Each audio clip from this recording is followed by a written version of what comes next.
जो क्विज हो गया था आप लोगों का, क्विज कर लिया था अटेम्प्ट? मैंने ना अपनी मेल्स चेक की, क्या इशू आया, क्या इशू आया, मैंने मेल से भी चेक किया।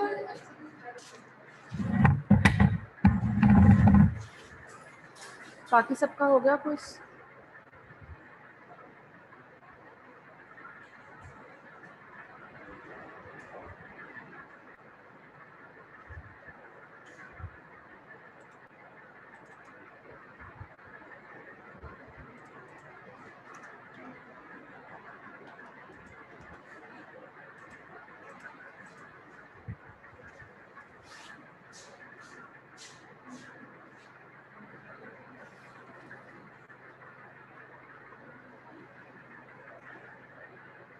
आपने मेल किया मैंने?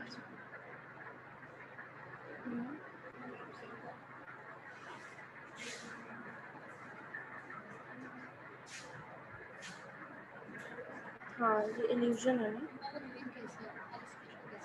हेलुसिनेशन ऐसे नहीं है, बिकॉज उसको सिर्फ लाइट ऑफ में आता है वो ना, लाइट ऑफ में देखो, जब हम भी लाइट ऑफ करें, अगर फॉर एग्जांपल आप रूम की, तो फॉर एग्जांपल कर्टन में आपको कोई और शक्ल नज़र आ सकती है, तो वो आपका इल्यूजन होगा। जैसे क्लाउड्स की मैंने एग्जांपल दी थी ना आपको, कि क्लाउड्स में आपको किसी कैट की फेस नज़र आ सकता है, वो इल्यूजन है। हेलुसिनेशन का जब भी आपको कोई एमसीक्यू आएगा तो फिर ऑलवेज भी रिलेटेड टू अ डिजीज़।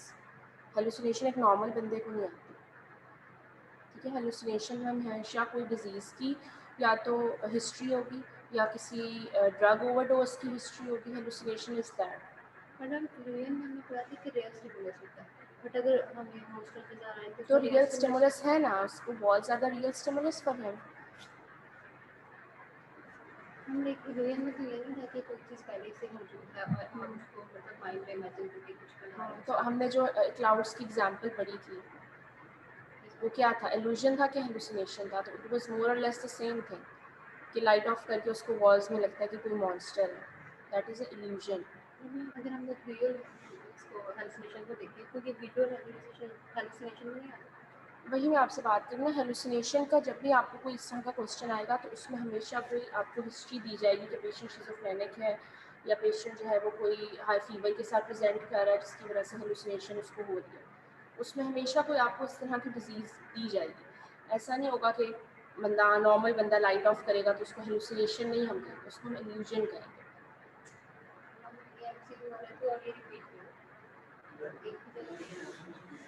कौन सा हमसे 3 से 4 हर बच्चे का रियली ऐसा कैसे हो सकता है? अच्छा, आप लोगों का सेक्शन बी है ना? सेक्शन बी है, मैं एक दफ़ा चेक कर लूँगी। ये एलएमएस जो है ना, ऑब्वियसली नया अपडेट हुआ है ना, तो हर सेक्शन के लिए I have to upload the quiz separately ना। तो सेक्शन ए और सेक्शन सी में मुझे प्रॉब्लम नहीं आई थी, बी में मुझे याद आया मुझे थोड़ी सी प्रॉब्लम आ रही थी, तो मैंने उसे 2-3 दफ़ा किया था, तो हो सकता है कि उसकी वजह से होगी। तो मैं एक दफ़ा चेक कर लूँ, 3 या 4?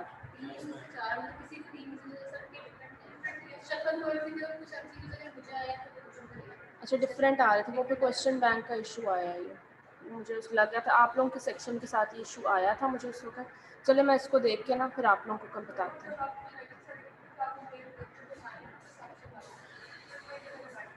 जी बेटा ऊंचा बोलिएगा।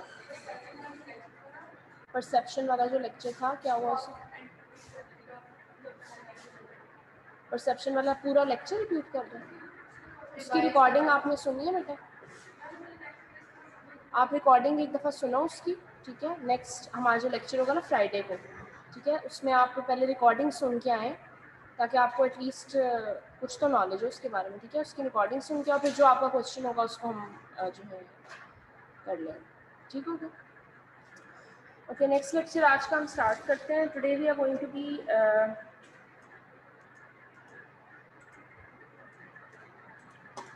गलती से लेक्चर नंबर 1 लिखा है। So the topic for today is sociology and anthropology in health and disease. Previous lecture में हमने sociology को थोड़ा सा डिस्कस किया था, आज हम anthropology को डिस्कस करेंगे, ठीक है।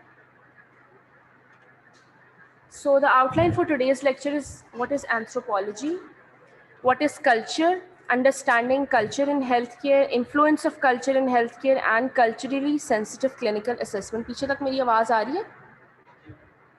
आगे हो क्लास में कि अभी बाहर ही हो, कि अभी सो रहे हो घर में? आगे चलो, आ गए हो तो सुन लो,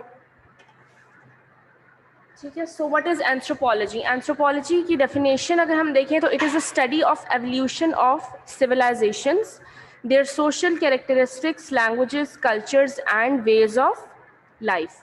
A healthcare practitioner committed to the biopsychosocial model and integrated models of health is a provider of culturally sensitive health care, ठीक है। बेसिकली एंथ्रोपोलॉजी क्या होती है कि एक सोसाइटी जो है वो किस तरह से इवॉल्व कर रही है। अगर आज से 100 साल पहले एक सिविलाइजेशन थी फॉर एग्जांपल लाहौर में, तो उसकी क्या सोशल कैरेक्टरिस्टिक्स थे, उसका रहन सहन कैसा था, और अब उसका जो है रहन सहन या उसकी जो ओवरऑल एक सोशल आउटकम है वो किस तरह से इवॉल्व किया, उसको आप एंथ्रोपोलॉजी कहेंगे, ठीक है। अब हमारा एंथ्रोपोलॉजी से क्या लिंक है? Basically why are we concerned as a health care professional, हमें एंथ्रोपोलॉजी क्यों हमारे लिए ज़रूरी है? Because whenever we are practising according to the BPS model, जो कि आपका होलिस्टिक मेडिसिनल अप्रोच है, जिसको हम बहुत ज़्यादा पॉजिटिवली लेते हैं, that we should be following the holistic medicine approach. तो उसमें आपको जब भी आप किसी पेशेंट को ट्रीट कर रहे हैं तो आपने उसकी कल्चरल सेंसिटिविटी का ख्याल रखना है, ठीक है। Most common is for example if there is a female and who came from Balochistan, ठीक है, वहाँ के एरियाज़ में फीमेल्स एंड मेल्स का डिस्टेंस जो है वो बहुत ज़्यादा मेंटेन रखा जाता है एज़ कम्पेयर टू हमारे लाहौर के शहर में या कराची के शहर में, ठीक है। तो अगर ऐसी कोई फीमेल आपके पास आई है एंड इफ़ शी वांट्स कि उसको सिर्फ फीमेल फिजिशियन ही उसकी एग्जामिनेशन करेगा, उससे हिस्ट्री ले, तो you should respect her boundaries. आप कहेंगे कि आपने कल्चरली सेंसिटिव हेल्थ केयर उसको प्रोवाइड की, because according to the culture, according to the area that she is living, उस कल्चर में फीमेल्स को फीमेल फिजिशियन ही जो है उसको चेक करती है। तो आप कहेंगे कि कल्चरली सेंसिटिव हेल्थ केयर क्या है? कि आपके पास एक पेशेंट आया, आपने उसके कल्चर को रिस्पेक्ट करते हुए अकॉर्डिंग टू दैट आप उसका ट्रीटमेंट प्लान करेंगे।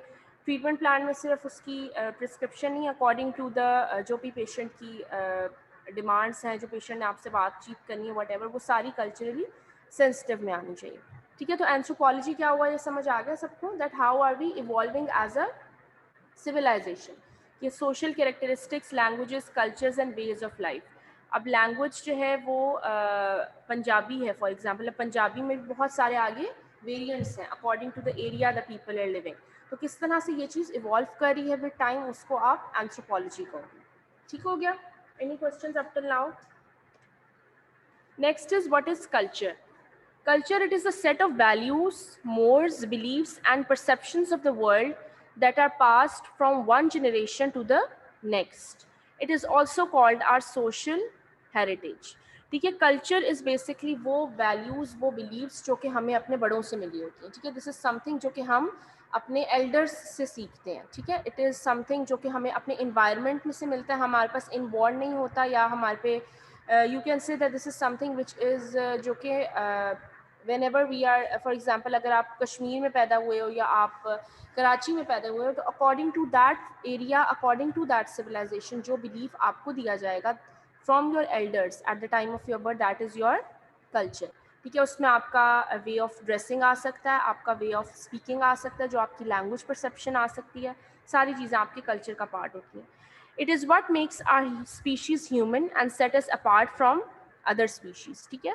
It is a culture that makes us behave appropriately and culture is the outcome of the man-made part of our environment, ठीक है। culture जो है वो एक तरह से it is something which is man-made। अगर आप चाहो तो आप अपना culture change कर सकते हो अकॉर्डिंग टू द एरिया। आप उसको not exactly we can not say कि हम बिल्कुल चेंज कर सकते हैं, बट हम उसको उसके अंदर थोड़ी बहुत चेंजेस ला सकते हैं according to our demands, according to our needs. अब जो कल्चर हमारा आज से 100 साल पहले था फॉर एग्जांपल, वो आज एग्जैक्टली वैसा नहीं है, ठीक है। आज से 100 years ago हमारी मदर्स या हमारी मदर्स की जो मदर्स थी, they were not that much independent. वो इतनी ज़्यादा, उनकी एजुकेशन जो है इतनी ज़रूरी नहीं समझी जाती थी, जॉब्स करना इतना जो है वो चीज़ें इतनी कॉमन नहीं थी as compare to right now, ठीक है। तो कल्चर हमारा सेम है, but it has evolved with time. समझ आ रहा है आपको, ठीक है।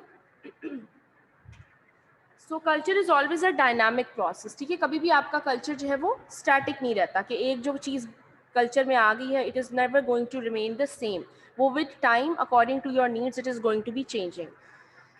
And therefore it continues to evolve, but never with the same pace as scientific, economic, or technological progress. It is revealed in people's language, art, religion, norms, values, and healthcare beliefs and practices. It is not inherited biologically, but it is learned from the environment. ठीक है, तो ये चीज़ है जो कि आप अपने society से सीखते हो, and it is always changing. Culture provides a sense of identity, encourages group survival, and gives its members a useful picture of the universe. For example, culture of the 4 provinces, Kashmiri culture. ठीक है, अब Kashmiri culture का हमें थोड़ा बहुत idea है. हम यहाँ पर रहते हैं, हमें उनका जो कल्चर है उसके the way they are dressing, the way they are speaking, उसका थोड़ा बहुत आइडिया. उसके अलावा अगर हम उनके और ज़्यादा क्लोजली उनको देखें तो कश्मीर कल्चर के विद इन मज़ीद और कल्चर्स प्रेजेंट होते हैं. ठीक है, जो कि हम कहेंगे कि they are the subcultures. ठीक है, तो वो बेसिकली उनकी आइडेंटिटी. अगर ये कश्मीरी है या कोई बलोची है या कोई सिंधी है, if even if they are dressed up in the same way, but still हमें थोड़ा बहुत उनकी वे ऑफ स्पीकिंग से और उनकी बॉडी लैंग्वेज से we can assess that they are belonging from a different culture than are. ठीक है, तो ये सारी चीज़ें जो हैं बेसिकली आपको एक सेंस ऑफ आइडेंटिटी प्रोवाइड करती हैं. ठीक है, नेक्स्ट इज सब कल्चर्स. व्हाट आर सब कल्चर्स? सब cultures may develop with in a culture. They are the distinctive set of standards and behavior patterns by which a group within a larger society operates. For example, the language, learned behavior pattern, and a shared view of the world that prevails in hospitals, operating theaters, psychiatry wards, and medical colleges. ठीक है, अब सब culture का इसको अगर आप बहुत एक सिंपल एग्जाम्पल इस तरह से ले सकते हैं. फॉर एग्जाम्पल के जो मेडिकल स्टूडेंट्स होते हैं, ठीक है, उन्होंने भी फ्यूचर में मेडिकल प्रैक्टिशनर्स बनना है. ठीक है, तो उनका कल्चर मोर और लेस सेम होगा. अगर आप एक हॉस्पिटल में जाते हैं, वहाँ पर एक सीनियर डॉक्टर काम कर रहा है, ठीक है, और उसके साथ साथ वहाँ पर स्टूडेंट्स भी हैं जो कि उस सीनियर डॉक्टर से लर्न कर रहे हैं. ठीक है, तो they are in the same field. तो उनका एक, आप उस फील्ड को एक कल्चर की तरह अगर लो तो वो कल्चर उनका सेम है. But at the same time the senior doctor is in a professional field, वो एक प्रैक्टिकल लाइफ में एंटर कर गया, लेकिन जो एक स्टूडेंट है वो स्टिल अभी अपनी स्टडी की लाइफ में. ठीक है, तो हम कहेंगे कि इट इज़ अ सब culture of the medical field. तो उनकी जो अप्रोच होगी, जो उनकी अप्रोच टूवर्ड्स द पेशेंट्स और ओवरऑल जो उनकी यू कैन से कि थिंकिंग कैपेसिटी होगी वो डिफरेंट होगी as compare to a doctor who is working in a hospital, और एंड उसके कंपैरिजन में एक स्टूडेंट जो कि वहाँ पर एक ट्रेनिंग कर रहा है या वहाँ पर for the time being internship कर रहा है. ठीक है, तो दैट इज़ अ सब कल्चर कि with in a wide group of people, wider एक डाइवर्स ग्रुप ऑफ पीपल में विद इन दैट आपका एक स्मॉलर ग्रुप ऑफ पीपल हो जो कि कल्चर उनका मोर और लेस सेम है, but due to the different time frame that they are belonging to, आप उसको एक सब कल्चर का नाम दोगे. जैसे फॉर एग्जांपल यहाँ पर भी यही है, hospitals, operating theatres, psychiatry wards and medical colleges. अगर आप देखें तो दुनिया के सारे हॉस्पिटल्स का एक ही इन्वायरमेंट होता है ना. मूवीज़ में आप लोगों ने देखा होगा कि हर हॉस्पिटल का यू नो वाइट वॉल्स हैं, वाइट फ्लोर्स हैं, डॉक्टर्स ने वाइट ही ड्रेसअप किया हुआ है, नर्सेस का भी सेम मोर और लेस एक एम्बियंस जो है वो सेम होता है. बट फिर भी अगर आप एक कराची के एक अच्छे हॉस्पिटल में चले जाएं और अगर आप एक फैसलाबाद के अच्छे हॉस्पिटल में जाएं तो you will see a difference. ठीक है, या इसको अगर आप यूँ भी देखें कि एक प्राइवेट हॉस्पिटल में और एक गवर्नमेंट हॉस्पिटल में भी आपको एक डिफरेंस फील होगा. सो दैट इज़ अ सब culture with in a hospital कि ओवरऑल हॉस्पिटल की कल्चर जो है वो सेम है, but with in that different सब कल्चर्स जो है वो प्रेजेंट होते हैं. जैसे एक बहुत सिंपल एग्जांपल है कि गवर्नमेंट हॉस्पिटल में आप जाएं तो वहाँ पर इट इज़ वेरी कॉमन कि नर्सेस को या पैरामेडिकल स्टाफ जो होता है, even some private hospitals as well, उनको आप कोई भी आपने उनसे काम करवाना हो तो आप उनको पैसे देते हैं. ठीक है, कि ये करवा दें, या फॉर एग्जांपल कोई भी काम, ठीक है, उसको उनको आप 50 to 100 रुपीज़ देते हैं और वो खुशी से लेके वो आपको काम कर देंगे. But in some private hospital this is something which is strictly prohibited कि आपने स्टाफ को अगेंस्ट जाकर पे नहीं करना. जो स्टाफ ने आपका काम करना है वो उसने करना है, you are not suppose to pay them anything extra. तो ये एक कल्चर है जो कि गवर्नमेंट हॉस्पिटल में या smaller scale private sector hospitals में बना हुआ है, लेकिन एक जो अच्छे स्केल का प्राइवेट हॉस्पिटल होगा वहाँ पर this is something which is against the laws of that particular hospital. ठीक हो गया, सब कल्चर की समझ आ गई सबको? Yes ma'am. कल्चर और करंट सॉरी ट्रेंड ट्रेंड और कल्चर में क्या फ़र्क है? देखो कल्चर जो होता है ना वो इट इज़ समथिंग जो कि आपको अपने एल्डर से मिली है चीज़, ठीक है? वो एक डेफिनेट चीज़ है जो आपको मिली है। जो ट्रेंड की आप बात कर रहे हो ना वो तो चेंजिंग, वो कंटेम्प्रेरी में आ जाता है। कल्चर वही हमने बात की ना, है तो डायनामिक, स्टैटिक नहीं कभी भी रहता, लेकिन इट इज़ समथिंग जो कि कभी भी पूरी तरीके से चेंज नहीं हो सकता कि हम कहें कि हमारा कल्चर जो है वो टोटली हम उसको चेंज कर दें। इवन अब आप जैसे बात करो सब कॉन्टिनेंट की, तो बहुत सारी हमारी इंडिया के साथ चीज़ें क्यों मिलती हैं, because we are belonging from the same cultural background. हमारा सब कॉन्टिनेंट का जो कल्चर था वो इंडिया और पाकिस्तान दोनों में उसकी सिमिलैरिटी है। जो ट्रेंड होगा वो इट इज़ समथिंग जो कि it will be for the time being, वो एक टाइम के बाद चेंज हो जाए, या यू कैन से कि मिस स्किप होके नेक्स्ट ट्रेंड आ जाएगा, ठीक है। दिस इज समथिंग, अब जैसे फॉर एग्जांपल ट्रेंड की हम बात करें तो हम कहें कि आजकल टिकटॉक का बहुत ज़्यादा ट्रेंड है, तो TikTok is not part of our culture, it is a something which is trending nowadays. हो सकता है आज से 5 साल बाद, 5 साल तो आई थिंक मैं ज़्यादा कहती हूँ, 2 साल बाद कोई और एप्लीकेशन आ जाए जिसका ज़्यादा ट्रेंड हो, ठीक है। आपने अपनी लाइफ में भी देखा ही होगा ना कि बहुत सारी ऐसी एप्लीकेशंस बनती हैं, उनका एक ट्रेंड चलता है और वो ख़त्म हो जाती है, तो वो हमारे कल्चर का पार्ट तो नहीं है, लेकिन कल्चर में हमारी बहुत सारी ऐसी चीज़ें हैं जो कि अभी भी हमारा पार्ट है। जैसे आप उसकी एग्जांपल ले सकते हो, बहुत सारे ऐसे फेस्टिवल्स हैं, स्प्रिंग फेस्टिवल है जिसको हम सेलिब्रेट करते हैं, कई जगह पे उसको बसंत की तरह सेलिब्रेट किया जाता है, कई जगह पे उसको जो है फ्लावर्स के एग्जीबिशन की तरह सेलिब्रेट किया जाता है, तो वो इवॉल्व कर रहा है, स्टैटिक नहीं है, but still the spring celebration, spring की जो फेस्टिविटी है वो हमारे कल्चर का पार्ट है, ठीक है।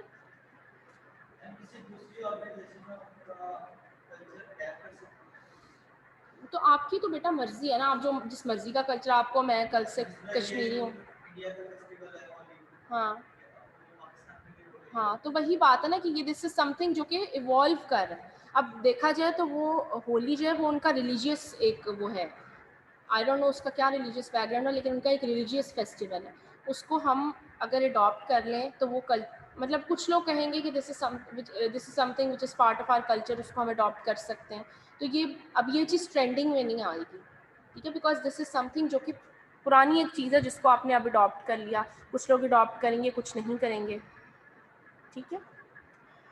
So most persons believe that their culture is superior to all others. This can be addressed by understanding the following. ठीक है, ऑब्वियसली हर पर्सन को ये बिलीव होता है दैट हमारा कल्चर जो है वो सबसे बेस्ट है and we are following the you know, हमारी जो वैल्यूज़ और बिलीव्स हैं वो सबसे ज़्यादा सुपीरियर हैं टू द अदर्स। तो उसके लिए what we need to understand, the easiest response to transcultural conflict is to behave as if it does not exist, ठीक है, कि आप इस चीज़ को जो है अंडरस्टैंड करें कि जो ट्रांस कल्चरल कॉन्फ्लिक्ट होता है वो प्रेजेंट ही नहीं है। मीन्स टू से कि आपको पता है कि अगर किसी और पर्सन का कोई और कल्चर है तो आप उसको एज अ कॉन्फ्लिक्ट ना देखें, आप उसको रिस्पेक्ट करें, ठीक है। अगर इंडियंस होली मना रहे हैं फॉर एग्जांपल, तो हम इस चीज़ को इन अ नेगेटिव वे ना लें कि वो होली मना रहे हैं या पता नहीं उनका क्या इसके पीछे कॉन्सेप्ट है। We should try to respect their boundaries because वो उनका कल्चर का पार्ट है और हमारे कल्चर का पार्ट है समथिंग एल्स। तो we should try to learn to respect the culture of others. Every individual is expected to behave according to unwritten ethnic customs, ठीक है। इस चीज़ को भी आपको रियलाइज़ करना है कि जो कल्चर आप जिसके खिलाफ हो, फॉर एग्जांपल अगर आप हिंदू कल्चर के खिलाफ हो और आप उसके बारे में बात करो, तो ये चीज़ आप बिलीव रखें कि आप मुस्लिम कल्चर या पंजाबी कल्चर क्यों फॉलो करें, बिकॉज आप उस एरिया में पैदा हुए हैं और आपके एल्डर्स उस तरह के थे, तो the other person is also following the same culture because of his elders. तो इस चीज़ को आप अकॉर्डिंग टू दैट लेके चल सकते हैं।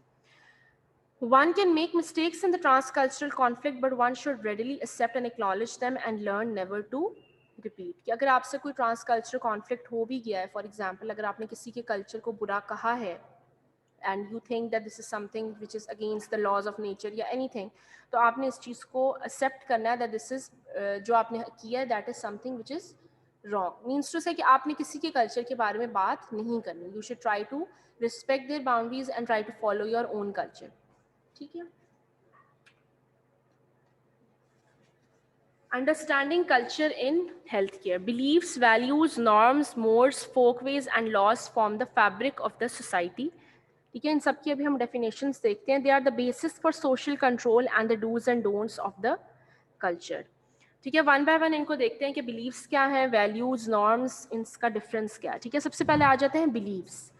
Beliefs are tenets with a shared meaning in a culture that are held to be true. ठीक है, बेसिकली ये आपकी सोसाइटी के वो एलिमेंट हैं जो कि आप जो मर्जी कर लो, ये दे आर प्रेजेंट और इनको आपने मानना ही मानना है। ठीक है, ये आपका बिलीफ है। अगर आप इसको नहीं मानते तो आप उस सोसाइटी का पार्ट कंसिडर नहीं होंगे। ठीक है, तो वो चीज़ है जो कि सच्ची ही सच्ची है, आप उस पर बहस नहीं कर सकते, आप उस पर मजीद कॉन्फ्लिक्ट अराइज नहीं कर सकते। That is something that is a belief. For example, in most Islamic culture, the benevolent role of God in the healing process is an established belief. Therefore, this is reflected in all doctor-patient interaction, which always ends with a mutual prayer such as only Allah granted health. ठीक है, कि अब ये हमारा belief है कि आप चाहे दुनिया के इतने भी बड़े डॉक्टर के पास चले जाओ, आपकी जो शिफा है वो अल्लाह के हाथ में है। ठीक है, तो ये दिस इज़ अ बिलीफ, ये हर पर्सन का ही बिलीफ होता है जो कि हमारी सोसाइटी में बिलोंग कर रहा होता है। तो that is why this is something which is easily reflected in a doctor patient relationship, कहीं पर भी आप किसी भी हॉस्पिटल में चले जाएं तो। ठीक है, next is values. Values are those aspects of a culture that are held in high regards and are desirable. ठीक है, ये वो आपकी कल्चर का वो पार्ट है जिनको आप अगर कर रहे हो तो ये अच्छा समझा जाएगा, आपको एक अच्छा इंसान या आपको एक अच्छा ह्यूमैनिटेरियन एक्ट के तौर पे इसको लिया जाएगा. For example, a doctor is never commercial and business like in his dealing with patients. Elders always know better. The sick must always be visited to the hospitals. ठीक है, अब हमारी कुछ वैल्यूज़ हैं कि हम बड़ों की बात मानते हैं, अपने एल्डर्स को रिस्पेक्ट देते हैं. ठीक है, दिस इज़ अ वैल्यू जो कि अगर आप फॉर एग्जांपल नहीं कर रहे, फॉर एग्जांपल अगर आप कहते हो कि I don't believe that elders know more than me और मैं उनकी रिस्पेक्ट नहीं करूँगा, तो ये आप basically you are going against the society's desirable act. तो आप ह्यूमैनिटेरियन में थोड़ा सा नेगेटिविटी की तरफ आ जाओगे. ठीक है, अगर आप इस चीज़ को नहीं मानते तो this is not a belief. आप इसको ये नहीं कह सकते कि ये बिल्कुल एक सच्ची बात है और इसको हम चेंज नहीं कर सकते या इसको हम छुटला नहीं सकते. दिस इज़ समथिंग जो कि हमारे कल्चर का एक एस्पेक्ट है जिसको एक बहुत ज़्यादा अहमियत दी गई है, that this is something which should be done.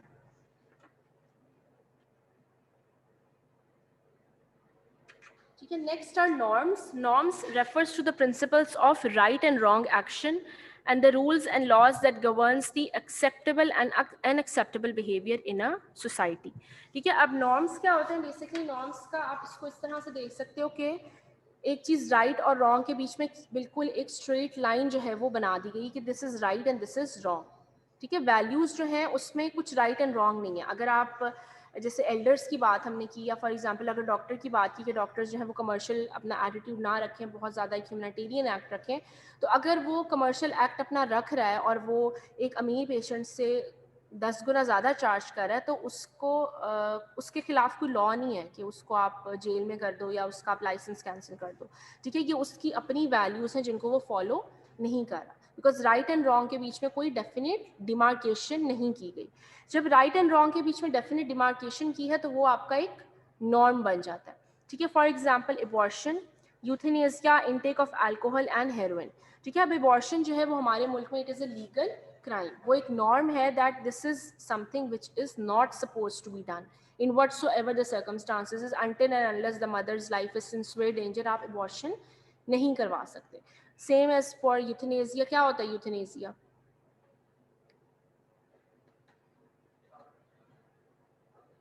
पढ़ चुके हैं हम पहले, मैं बताऊं?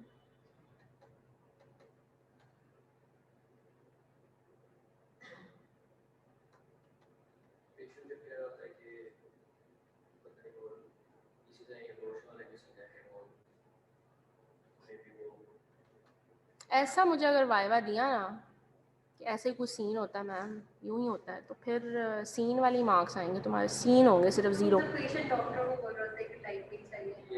ठीक है, कि बेसिकली पेशेंट अपनी लाइफ, आप पेशेंट की कंसेंट पे उसकी लाइफ एंड कर दो. ठीक है, इसका मतलब है कि आपने यूथनेजिया किया, सुसाइड कहते हैं उसको. ठीक है, मोरलेस याद आ गया, शुक्र अल्लाह का. बाकियों को याद भी नहीं आया मुझे लगता कि कब पढ़ा था कब नहीं पढ़ा था, मैंने नहीं देखी वो. ठीक है, तो ये आपका बेसिकली नॉर्म है कि यूथनेजिया जो है वो चीज़ एक गलत चीज़ है, वो एक रॉन्ग ही है। अगर आप वो कर रहे हो तो आप किसी लॉ के अगेंस्ट जा रहे हो, तो वो आपका नॉर्म है। ठीक है, डिफरेंस समझ आया? बिलीफ इज समथिंग जो कि वो बस आपका बिलीफ है, वो आपका फेथ है, आपने उस चीज़ पे बिलीफ रखना है, आपने उस चीज़ को मानना है, उस पर कोई आपकी जो है बहस नहीं है। ठीक है, फिर वैल्यूज़ आ जाती हैं। वैल्यूज़ इज समथिंग जो कि हमें अपनी सोसाइटी से, अपने कल्चर से मिली है, that this is something which is a positive act, या इट इज़ समथिंग जो कि हमारी ह्यूमैनिटी के साथ लेके हमने उस चीज़ को चलना। अगर आप उस चीज़ को नहीं फॉलो करें, अगर आप फॉर एग्जांपल जैसे था कि the sick is suppose to go to the hospital, या फॉर एग्जांपल जैसे अयादत करने हम किसी की जाते हैं, तो वो हमारी वैल्यूज़ है ना। अगर हम नहीं करने जाएंगे तो कोई हमें पकड़ के जेल में तो नहीं डाल देगा कि आप, मैं बीमार था, आप मुझे हॉस्पिटल में मिलने नहीं आए। ठीक है, तो दिस इज़ अ वैल्यू जो कि हमने अपनी कल्चर के अकॉर्डिंगली डिवाइस की है। ठीक है, हो सकता है घर में कोई पुप्पी या चाची हो, वो ज़रूर पकड़ के तुम्हारी शामत ले आए कि मुझे मिलने नहीं आए, वैसे कुछ नहीं होगा। ठीक है, तो नॉर्म्स क्या है कि उसमें आपके खिलाफ एक लॉ बना दिया गया, उसके अगेंस्ट आप नहीं जा सकते। अगर आप जाएंगे तो you are committing a crime. समझ आया डिफरेंस सारों का, तीनों का?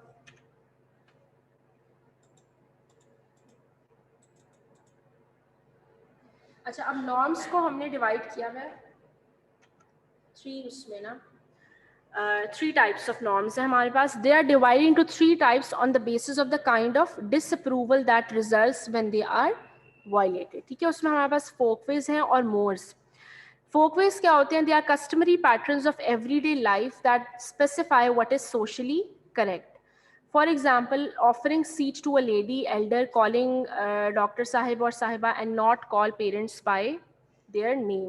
ठीक है, अब अभी नॉर्म की हमने जिस तरह बात की थी, तो नॉर्म्स में हमने ये कहा था कि एक राइट और रॉन्ग के बीच में डिमार्केशन है। ठीक है, अब उसको जो डिवीजन उन्होंने की हुई ना, वो मोर और लेस उसको उन्होंने वैल्यूज़ के साथ डिवाइड किया हुआ है। तो ये वाली जो डिवीजन है, इसको कुछ बुक्स में रॉन्ग भी कंसिडर किया है। जैसे अगर फोकवेज इसी की एक डिवीजन है, तो उसमें अगर आप किसी सीट लेडी को सीट ऑफर नहीं करते तो it is not a crime. ठीक है, वो चीज़ जो है वो हमारी वैल्यूज़ में है, या आप किसी बड़े की रिस्पेक्ट में जो है आप उसको सीट ऑफर कर देते हो। तो यू कैन से कि ये जो डिवीजन है ये एग्जैक्टली नॉर्म्स की डिवीजन नहीं है, ये वैल्यूज़ और नॉर्म्स की मिक्स करके कुछ डिवीजन बनाई गई है, जिसमें दोनों चीज़ों को जो है हाईलाइट किया।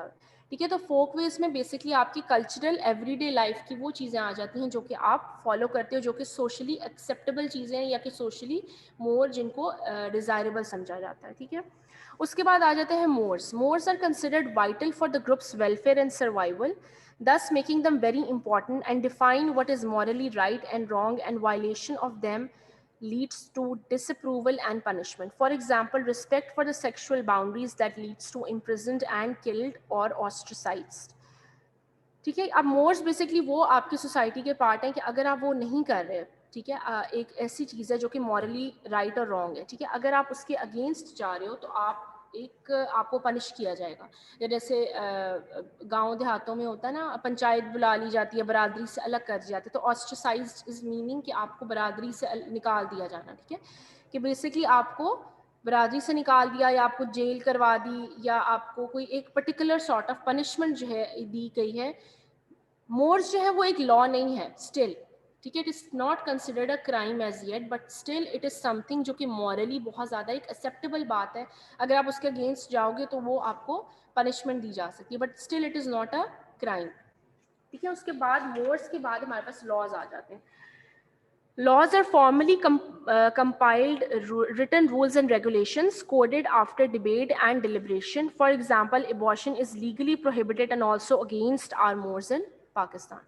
ठीक है, अब जैसे अर्बन एरियाज़ में तो मोर्स इतने ज़्यादा वो नहीं होते, जैसे अगर आप रूरल एरियाज़ की बात करो तो वहाँ पर जैसे होता है वट्टे सट्टे का बहुत ज़्यादा, सबको पता ही होगा वट्टा सट्टा क्या होता है। ठीक है, कि वो बहुत ज़्यादा एक ट्रेंड होता है वहाँ पर। ठीक है, तो उसमें होता है कि अगर एक फैमिली में कोई डिस्प्यूट होता है तो वो दूसरी फैमिली में भी उस चीज़ को का इफ़ेक्ट दिया जाता है उसका। ठीक है, इवन दो वो फैमिली बिल्कुल ठीक होती है, बट स्टिल एक इफेक्ट जो है वो दिया जाता है। तो वो आपका बेसिकली एक मोर है कि इट इज़ नॉट समथिंग जो कि अगेंस्ट द लॉ है, लेकिन उस चीज़ को मॉरली इतना ज़्यादा बुरा समझा जाता है कि एट द एंड उसको आप अपने ही लेवल पर उसको पनिश करोगे, या उसको जो है आप जैसे बरादरी से निकाल दोगे, या जो भी आप उसको अपनी तरफ से पनिश करोगे। लेकिन जब मोर्स को बहुत ज़्यादा स्ट्रिक्टली अगर आप फॉलो करें तो वो आपका लॉ बन जाता है। जैसे abortion is legally prohibited and also against our mores in Pakistan, ठीक है। अबॉर्शन जो है वो लॉ भी है कि आप जो है इसको नहीं कर सकते, उसके अलावा ये आपका मोर भी है, वैल्यू भी है आपकी, ठीक है। समझ आया सब तीनों का डिफरेंस समझ आ गया, फोकवेज, मोर्स एंड लॉस का, ठीक है। ये आपके एससीक्यूज के लिए इंपॉर्टेंट है, आपके वाइवा के लिए भी ये चीज़ें इंपॉर्टेंट हैं, ठीक है। वाइवा होना है अभी, याद है ना सबको, भूल तो नहीं गए हो, पक्की बात है। मैम मोर्स और लॉ में डिफरेंस बता दें एक बार। क्या बता दूं? लॉ और मोर्स में डिफरेंस। लॉ एंड मोर्स का यही डिफरेंस है ना कि लॉ तो एक वो है जो आपकी कॉन्स्टिट्यूशन का पार्ट बन गया है ना, इट इज समथिंग जो कि एक रिटन रूल है कि ये इसके अगेंस्ट आप नहीं जा सकते। लेकिन जो मोर्स हैं वो आपकी सोशली अनएक्सेप्टेबल चीज़ है, उसके लिए कोई लॉ नहीं बना हुआ या कोई उसका कोई एज सच कोई कॉन्स्टिट्यूशन में उसका पार्ट नहीं, ठीक हो गया। Next is the influence of culture on health care for the predominantly Muslim population of the country. Health and disease like life and death are predestined by the will of Allah. The process of healing and cure similarly rests with Almighty. Our culture tends to classify diseases, ठीक है। आप basically health what they are trying to say is कि आपकी culture का आपकी health care पे क्या effect होता है, ठीक है। सबसे जो मोस्ट कॉमन चीज़ें हमें देखने को मिलती हैं वो सुपरनैचुरल फोर्सेस, ठीक है। एपिलेप्सी जो है वो एक बहुत ऐसी डिजीज होती है जिसमें पेशेंट को सीजर्स पड़ते हैं, ठीक है। डिफरेंट टाइप्स ऑफ सीजर्स होते हैं at different time of the day, उसको हो सकते हैं, या कोई साइकेट्रिक डिसऑर्डर है, ठीक है। तो उसमें कुछ कल्चर्स में, हमारे कल्चर्स में भी ये कहा जाता है कि इस पर कुछ साया है, ठीक है। तो कोई सुपर नेचुरल फोर्स है जो कि इस बच्ची को या बच्चे को तंग कर रही है, तो वो उसको किसी डॉक्टर के लिए पास ले जाने के बजाय किसी पीर के पास या किसी आलम के पास लेके जाते हैं। तो that is the influence of culture on the society, ठीक है। उसके अलावा स्ट्रेस ऑफ लाइफ जिसमें heart conditions, diabetes and hypertension, ठीक है। ये कुछ मोरलेस बातें ठीक नहीं है, लेकिन फिर भी कुछ आंटियां होती है ना कि वो कहती हैं कि मुझे टेंशन हो गई है तो मेरी शुगर बहुत हाई हो गई है या मेरा ब्लड प्रेशर बहुत हाई हो गया, तो वो उस चीज़ को ट्रीट नहीं करते, वो कहेंगे कि जी स्ट्रेस मेरा कम कर दो तो उसी से मेरा ब्लड प्रेशर ठीक हो जाएगा। तो ठीक है, no doubt stress is a major factor, contributing factor in diabetes and in heart patients या ब्लड प्रेशर में, लेकिन still it is not the leading cause. उसका लीडिंग कॉज जो है वो कुछ और होता है, तो आपने उसको बेसिकली ट्रीट करना होता है। तो आप सिर्फ स्ट्रेस को लेकर कि आप स्ट्रेस अपनी लाइफ में कम कर दो तो आपका ब्लड प्रेशर ठीक नहीं हो सकता, ठीक है। उसके अलावा unhealthy lifestyle and poor dietary habits, environmental factors and germs and chemicals, social and family problems as causes of evil eye or curse leading to illness, ठीक है। जैसे नजरबद जो कहते हैं कि नजर लग गई है, ठीक है। ये नो डाउट हमारी रिलीजियस एस्पेक्ट भी है कि क्या हो, हाँ वही मैं कह रही हूँ, उसका तो एक रिलीजियस एस्पेक्ट भी है कि नजर जो है वो वाकई में लग जाती है। लेकिन आप हर चीज को नजर के उसमें नहीं ला सकते ना, कि अगर आपको जो है पिंपल्स हो रहे हैं फेस पे तो आपको मुझे नजर लग गई, ऐसा नहीं होता, ठीक है। तो दिस इज समथिंग जो कि हर चीज पे आप उसको नहीं वो कर सकते। तो मैं क्यों देख रही हूँ, तुमने कुछ कहा होगा ऐसा कि मुझे नजर लग गई है, लगती है इनको, किसकी? अपनी अपनी लग जाती है। शीशा कम देखा मैंने, जेब में रखा हुआ है, साथ कंघी भी रखी हुई है, ठीक है। तो दिस इज समथिंग जो कि मतलब दिस इज समथिंग जो कि नो डाउट हमारी सोसाइटी में प्रेजेंट तो है, even I is there, but आप उसको हर चीज में एट्रीब्यूट नहीं कर सकते, ठीक है। उसके अलावा liver and kidney diseases are attributed to eating the wrong food, गर्म तासीर, ठीक है। ये भी कहा जाता है कि गर्म तासीर की चीजें ना खाओ तो गुर्दे, आपके जिगर का मसला हो सकता है, ठीक है। तो ये मोर कुछ चीजें हैं जो कि ठीक भी हैं, ठीक है, बट आप उसको पूरा डेफिनेट लाइन ऑफ एक्शन नहीं कर सकते कि अगर किसी को फॉर एग्जांपल लिवर सिरोसिस हो गया है कि वो किसी भी वजह से हो सकता है, तो आप उसको सिर्फ ये नहीं कह सकते कि तुमने गर्म चीजें नहीं खानी, आपने उसके साथ मेडिकल ट्रीटमेंट भी करना है, ठीक है। जैसे देसी दवाइयाँ या देसी टोटके जो घर में किए जाते हैं कि मेडिसिन ना खाओ आप, जो है जैसे अगर किसी को मैदे में प्रॉब्लम हो रही है तो उसे कहेंगे पुदीना खा लो, तो this is something which is in our culture. तो हम उसको एग्जैक्टली ये भी नहीं कह सकते कि ये रॉन्ग बात है, ठीक है। कुछ लोग उससे बिल्कुल ठीक भी हो जाते हैं, कुछ सिचुएशंस में वो चीज़ें एप्लीकेबल होती हैं। तो अकॉर्डिंग टू दैट हमने जो है पेशेंट को अंडरस्टैंड करना होता है।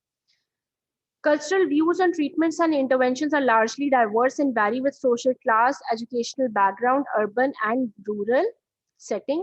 Allopathic medicine are refer to as गरम एंड डेंजरस, ठीक है। कुछ लोग अभी भी होते हैं वो कहते हैं हम एलोपैथिक मेडिसिन ज़्यादा हमें हजम नहीं होती, या मुझे दाने निकल आते हैं, या मेरी किडनी में दर्द शुरू हो जाती है, ठीक है। ये एक चीज़ है जो कि अभी भी बहुत सारे लोगों में इस चीज़ का जो है वो होता है ट्रेंड। देसी दवा इज कंसिडर्ड एज ठंडी एंड दस more appropriate in hot and humid environment.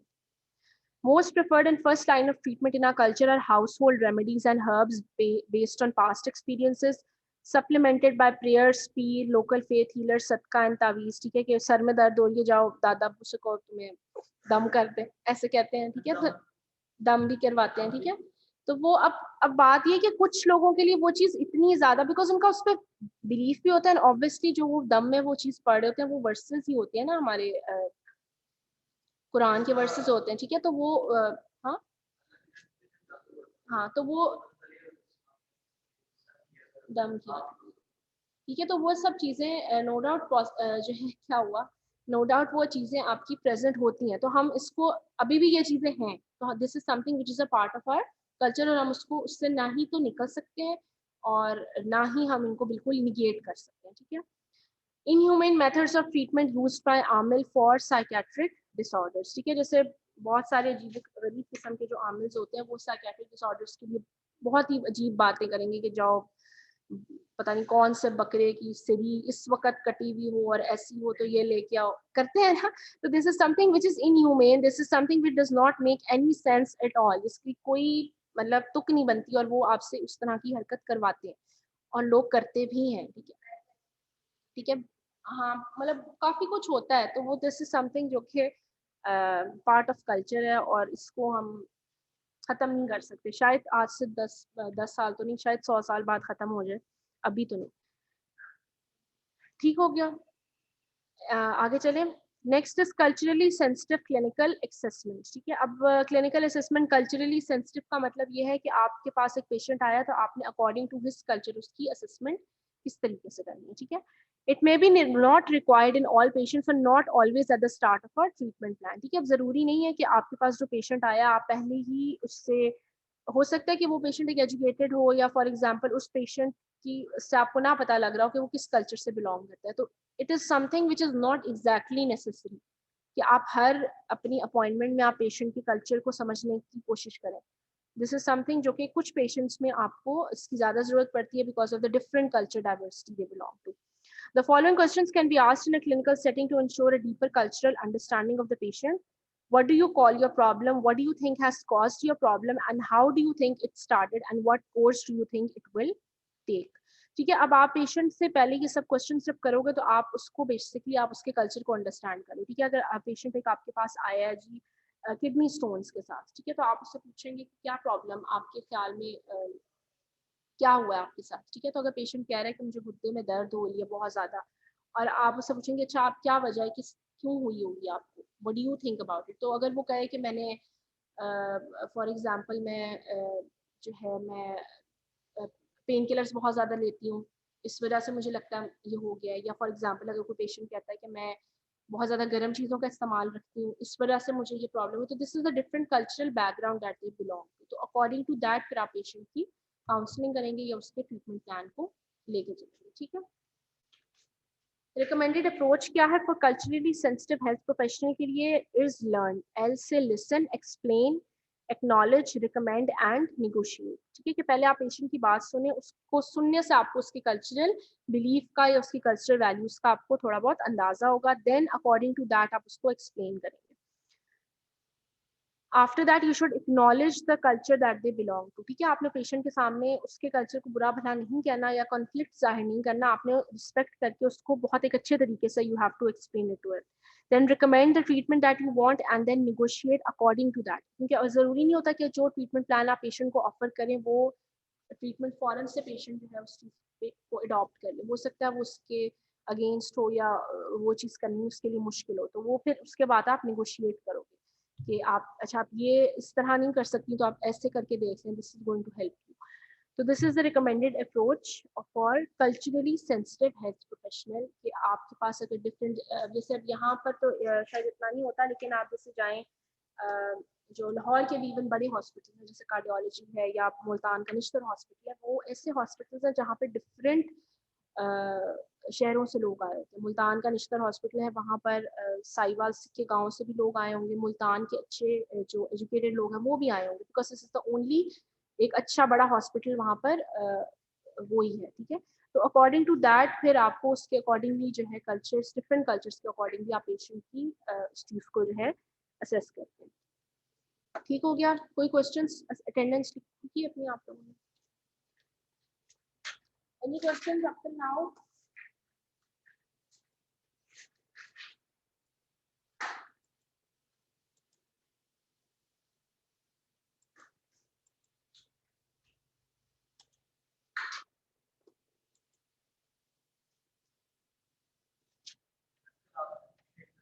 हाँ, मैंने गलती से तुम लोगों को सेक्शन ए और सेक्शन सी। तुम ऐसे खुश हो गए जैसे तुम रोज आते हो क्लास में, आज इतनी दिनों बाद तुम्हारी शक्ल देखी। थोड़ा सा फील था तो मैंने कहा चलो आज एहसान ही कर देता हूँ, क्लास ही ले लेते। सीधे हो जाओ तुम लोग, मिड्स के बाद जो है ना सारी क्लासेस ऑनलाइन नहीं होंगी, सारी ऑन कैंपस होंगी। ठीक है, फिर तो आना ही पड़ेगा सबको। तो मैंने सेक्शन ए और सेक्शन सी को करना था, तो आप लोगों को भी गलती से वही मेल फॉरवर्ड हो।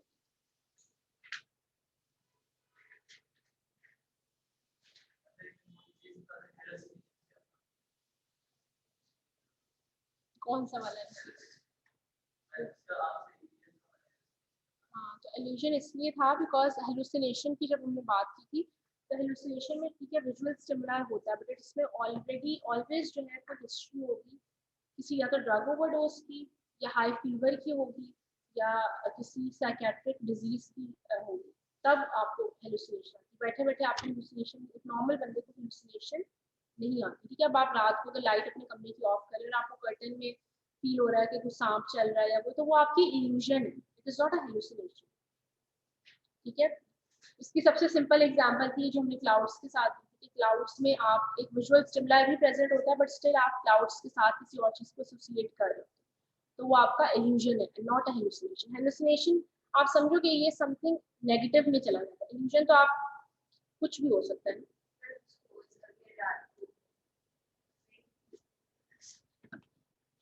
क्या हुआ? कोई भी बंदा है, पूरा जब अंधेरा होता है, लाइट्स ऑफ है, वो डेली किसी पे पानी पीने जाता है और उसे फील होता है कि उसके पीछे कोई मॉन्स्टर भाग रहा है, डेली होता है ये इल्यूजन होती है हेलुसिनेशन। देखो डेली उसको लग रहा है कि उसके पीछे कोई चीज भाग रही है, ठीक है, दिस इज समथिंग। हाँ, उसको देखो, ना ही ये इल्यूजन है ना ही हेलुसिनेशन, ना ही इल्यूजन है ना ही हेलुसिनेशन। जो मैंने एमसीक्यू दिया था उसको आप गौर से अगर पढ़े तो उसको वॉल्स पे मॉन्स्टर नजर आ रहा है, तो walls is a visual stimuli. हो सकता है वॉल्स पे कोई ऐसी हॉरर मूवी देखी होगी उसने रात को। हेलुसिनेशन नहीं है ना, hallucination is always associated with a disorder. क्या आप इस चीज को अंडरस्टैंड करें? आपको अगर normal day to day life में कोई इस तरह की हो रही है तो वो हमेशा आपका इल्यूजन ही होता है, अनटिल एंड अनलेस आप शिज़ोफ्रेनिक है।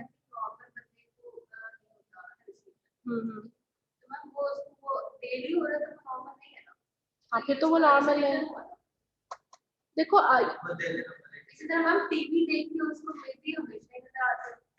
अब ये तो मैं पूरी कहानी लिख के देती तो मैं एमसीक्यू में, तो फिर तुमने डायग्नोस करना था, क्योंकि उसका इल्यूजन सिर्फ इसलिए था कि उसको वॉल पे देख के लाइट ऑफ करके ही वो चीज नजर, तो तब वो इल्यूजन है। वो जैसे ही लाइट ऑन करेगा तो उसको कुछ भी नजर नहीं आएगा। ठीक है, तो वो डार्कनेस से एसोसिएटेड। तो क्यों ये लिखा हुआ है कि जब वो लाइट ऑफ करता है तो उसको मॉन्स्टर नजर आता है? हाँ, उसमें कोई स्टिमुलस रिक्वायर्ड नहीं है, कोई भी स्टिमुलस रिक्वायर्ड नहीं। यहाँ बैठे बैठे तुम कह सकती हो कि यहाँ पे डोनाल्ड ट्रम्प खड़ा हुआ है, ये तो उसने पूछा तो मैंने ऐसे ही कह दिया, obviously it's not a part of the MCQ. तो stimulus is the wall and the light जो टर्न ऑफ हुई है वो स्टिमुलस है उसमें। ठीक है, और एक एमसीक्यू में घुसी हुई। हाँ जी, मांगते रहो। क्या क्या बेटा, वो मैं देखती हूँ जाके, वो मैं ऑब्वियसली आई विल कॉम्पेंसेट। वो मैं अब देखती हूँ ये कोई क्या इशू आया जो आप लोगों को डिफरेंट डिफरेंट MCQs आ गए, ऑब्वियसली उसको देखना तो पड़ेगा ना। अगर एक गलत हो गया तो ऑब्वियसली फिर 4 सेम तो गलत हुए हैं, तो वो उसको फिर मैं देखती हूँ। पिछले पिछले क्विज में क्या कितने मार्क्स? हाँ, इसमें कितने? तो बस आपका बेस्ट वन ही चूज होना है ना। अस्सलाम वालेकुम मैम।